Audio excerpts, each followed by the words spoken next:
এই ভিডিওগুলো বাচ্চাদের জন্য নয়। কি ব্যাপার স্যার, আমাকে ডেকেছেন? তোমাদের খাতা দেখছিলাম, কিন্তু তোমরা তো অনেকদিন ধরেই ট্যাক্স দাওনি। ট্যাক্স?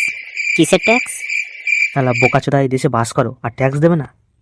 আর তোমাদের জন্য সব রাস্তাঘাট তৈরি করছে, ট্যাক্স তো দিতেই হবে। হ্যাঁ, তো এই রাস্তাঘাট তৈরি করতে গিয়ে আমি বলেছি। আর তাছাড়া আমরা তো সরকারি রাস্তায় হাঁটি না। কেন বানা, তোমার কি ডানা গজায়, উড়ে উড়ে যাও? তোমার কি মনে তার কাটা? মানুষের কোনদিন ডানা গজায়? আমরা রোডের পাশ থেকে যে মাটির রাস্তা থাকে আমরা সেখান থেকেই যাই। আর তোমাদের জন্য যে সরকার পার্ক তৈরি করে রেখেছে।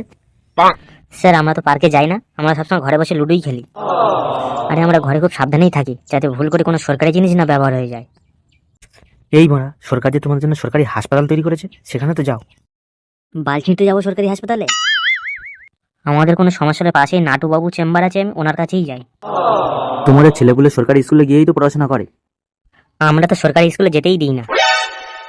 আমাদের পাশের বাড়ি ঝুমা বৌদি আছে, ওর কাছেই তো আমরা পড়তে পাঠাই। জানেন স্যার, হেব্বি পড়ায়। সরকার যে তোমাদের সুরক্ষার দিকে নজর রাখে। কেমন সুরক্ষা? এই যে তোমরা টাকা পয়সা সব ব্যাংকে রাখো, এর দায়িত্ব তো সব সরকার রাখে। আমাদের সুরক্ষা দেয়? আর সরকার তো বলেছে ব্যাংকে যাদের 5 লাখ টাকার উপর আছে তাদের ট্যাক্স দিতে হবে। আরে আমাদের কি ইচ্ছা হয় না যে আমরা একটু ট্যাক্স দেবো?